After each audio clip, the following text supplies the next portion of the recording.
What's up, guys? Welcome back to my YouTube channel. Sorry I've been a little bit AWOL recently, but now I'm back.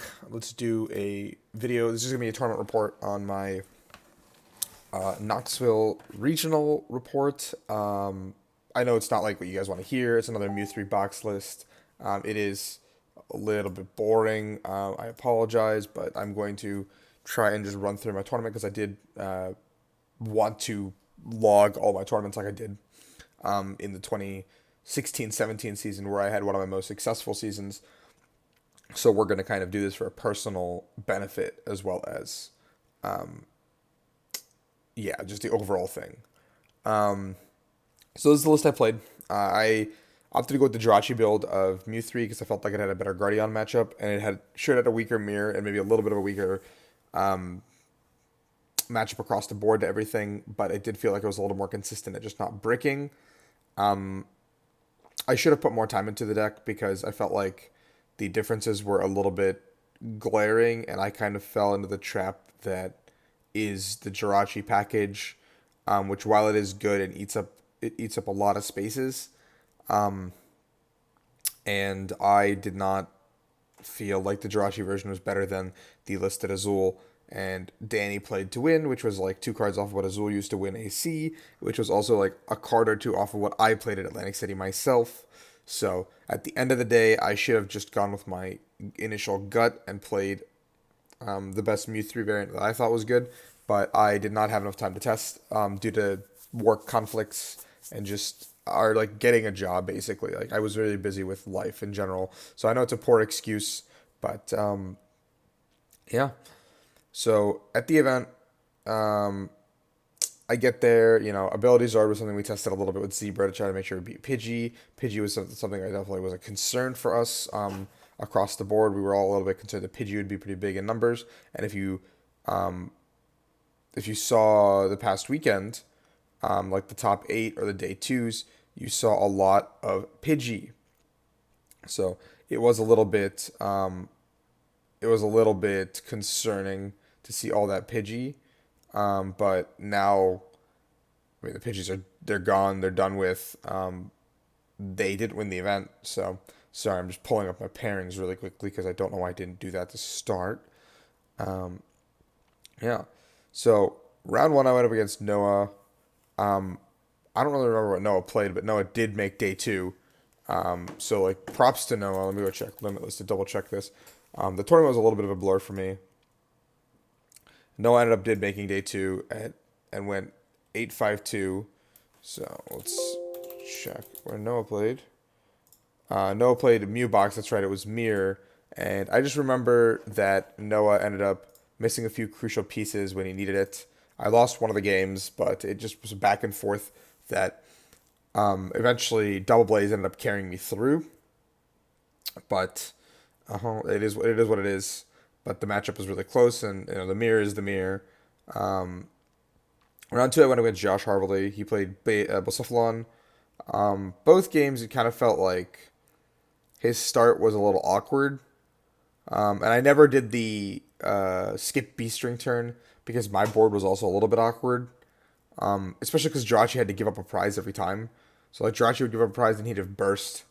And then, Mewtwo. So like a lot of the time I'd have to go stamp to one and go from there.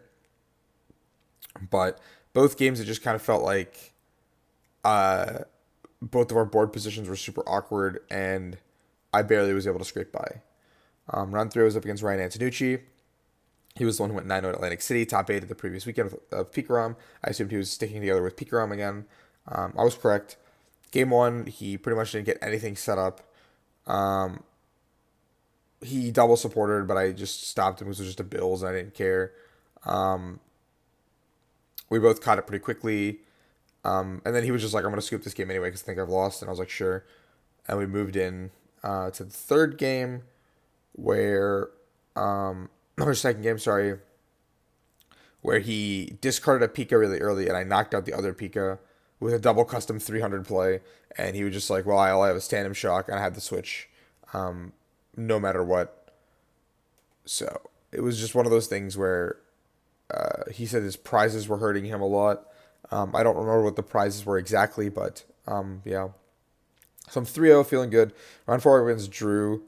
Don't remember what Drew was playing, to be completely honest. All I remember is like we went to lunch pretty early. So the matchup must have been one-sided. Oh, I remember. Drew was playing Pikarom. That's right. Drew was playing Pikarom, but he was playing Power Plants and some strange additions. We went to first game was strange where my I never really got a tag purge going, but like his board was a little bit slow, so I opted to go for more aggressive, just blow up his board kind of strategy. And then I think I cleaned out the game with just Venom Shot. Whereas the following game was a little bit closer, and I think it came down to a stamp at the end where I drew out of the stamp and was able to win the game. So I'm at 4-0, feeling good going into lunch. I just need to win two more games to move on to day two. Not too hard of a task, right? Spoiler alert, I didn't get there. On final thing is Nicholas Leg. Nick, I know, bubbled top 8 at the end of the day, and he was also in a position, I remember, I think he started 7-0, I want to say, and then lost maybe. Or no, he went 8-0 and then lost. So he was an 8-0 at one point. But Nicholas and I had a pretty good series. Game one, I was, the mirrors were is a mirror, so I'm tag purging getting there. And I realized that, like, he didn't play customs. So the matchup changed entirely for me by game two that I had won game one. Game two, I didn't get to play because I went like Drachi pass. I went Drachi Stellar pass and I got donked. It does be like that sometimes. And then game three, I had an abysmal hand again, and it just hurt to like look at that hand. But eventually, I got the tag purge lock going. He broke tag purge to Venom Shot, and I went stamp. He Venom Shot my one Drachi on the bench to go to two prizes, which I don't think was correct ever. And then I tag purged him, and the next turn he Turbo Strike to put a fire and a Psychic onto the bench. Mewtwo, instead of putting two fires, is to go to 5 fires on the Mewtwo. If it goes to 5, then a Double Blaze would knock me out and win the game the following turn. But then I went Stamp Knockout with tag purge, and he promotes. He does a bunch of stuff. He top decks the Dene to Denes, goes Acro, ERS puts the 3 in Hearth, hits the Hearth, Heart's the 1/2 back end to hand. Gears with like 10 cards in deck, so I know there's this Lost Welder in there for sure if he's gearing. Hits the Welder, Welder's the 2, and gets there in the weird convoluted way. And I was just explaining to Nick, like, have you had to just put the 2 there? Your ERS becomes the Psyche if you ever need it for anything else. But the 2 fires, knowing that you did have 1 fire prize does mean checkmate a lot of the time in the situation, because both of us will have a stadium in play that lets us get a fire energy. And he was like, yeah, I agree. So a little bit frustrated that I was still in that game after the hands that I had in game 2 and 3, but what can you do about it? Then I went up against Ben Osborne, who was playing Ability Zard with baby stuff, and the matchup was a little bit strange because game 1 to hand 3, our hands were incredibly awkward. Ben had some weird things where I had to welder onto like a Victini over a Baby Cephalon, which meant I didn't get one shot some of the times, and then my stamp would stick, and then one of the games I just didn't get to play. It was a strange back and forth that I thought I was going to lose a series. And at this point, I was counting my like lucky stars. My luck was running out. The deck was crapping out on me. But I got to 5-1. I need to win one more game. I know I'm guaranteed points at this point, but points is not what I want. I want to go deep in the tournament.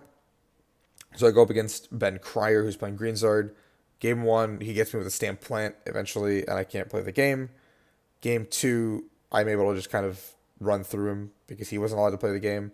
And then game 3, this is a tragic game where the game gets really, really close. I'm feeling a little bit cocky because I think I've got it, even though I've never had to tag purge. I have 3 psychics in my bottom, like 8 cards, so I'm just looking for a psychic to tag purge and close out the game. But he ends up hitting. He has like a 3-card hand. He goes Gear, hits the Surge into Greens into Welder, Crystal Welders. Brings up it's a double customs off of this. Brings up my bench Mewtwo that has like 5 energy on it. I have the Macargo knockout for next turn to win the game. Does that, brings it up, knocks it out. Now I have to reset. All you do is tag purge, keep the game going. And then I tag purge, and then he has his last greens in hand to get double custom catchers to end the game. And I was like, oh, that sucked. And so I got a 5-2. Still need to win one. My next one, and I'm in. No ifs, ands, or buts. I hit Ryan Allred, good friend of mine. He's back this year playing again. He's playing Pika Judge. Pika Judge, and he's like telling me how like Pika Judge isn't meant to make me break. It's just meant to kind of slow me down a little bit because every deck has so many outs. And I say that, I'm listening to it, and I'm just like, I'm going to pass my turn back to you. And he's like, okay. So game 1, I pretty much just got judged out of the game. And then game 2 was a similar story where I set up, but not opening Jirachi and getting judged instantly. is what caused me the series, and it's not like a salty thing or anything. I just know that like the judge variant is a little bit tougher for my deck to deal with, because I'm not playing the 4 Cherish Balls, the 4 Dedenne, the 4 Acrobike, and the 4 Gear like Azul was. I opted to play these Jirachi package, so not opening my Jirachi package put me on the back foot against a lot of these decks, which I think at the end of the day was a mistake on my part, but it is what it is. You live and you learn. 5-3-1 was a little bit bitter. Oh, last round. I ID'd with my opponent to guarantee us both 256 because he needed the points, and I frankly, this is a finish that I'm going to replace anyway, so I don't want to play another round. I was feeling pretty down on myself at the end of the day, so and 30 points is valuable to a stipend, I guess, if I choose to opt to try to get the Australia stipend. There is one more regionals for me on the horizon, and a couple of league challenges ahead. So with a big finish at Brazil, I could make a splash in the stipend race, but I highly doubt that anything I do will be impactful enough to earn myself a stipend to OCIC. But that being said, that is my tournament. I did get to go on the desk the next day, which was really fun. I got to cast. If you guys watch that and have some like constructive criticism, don't be mean, please. Please leave it in the comments below. I do want to read it because it was my first time ever behind the desk. First time working with people. I was really caught off guard. And for people saying like I couldn't see stuff, I really couldn't, because basically we had a small monitor that we had to look at the game. And so I was on the side that was always like being obscured by with light, so I couldn't really see the monitor. So I had to kind of predict plays, which really sucked. But it is what it is. I had a lot of fun, and I guess I've been thanking you guys for watching. Hopefully I'll do better. I'm sorry I let everyone down. I didn't make another day 2. Yeah, I will be back. I'll bounce back better than ever. Richmond, put my time in. LAIC, I'll put my time in. But for now, thank you guys so much for watching. Leave a like if you enjoyed the video. Subscribe if you enjoyed the content. I'll try to put out some more stuff soon for Expanded before Richmond rolls around. I have previous Expanded content already existing, so check that out, and we can go from there. Thank you guys so much for watching.